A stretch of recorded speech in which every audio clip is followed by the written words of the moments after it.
2024 457 64 numara erkek bir kuş.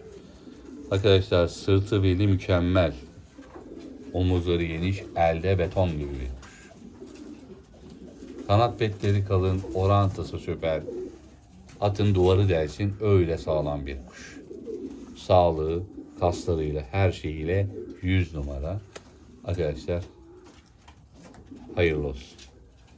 Arkadaşlar kuş Peter Kirilapovski'nin kuşun annesi Miss Salonik, annesi Tvestar Golden'da 2022 yılının 543 kilometre final şampiyonu annesi. Kuşun babası Martin Steffin Algavre Golden Race final şampiyonu Becca'nın tam kardeşi arkadaşlar. Kuşun yarı kardeşi uçmuş. Korobya yarı finalde 16 olmuş arkadaşlar.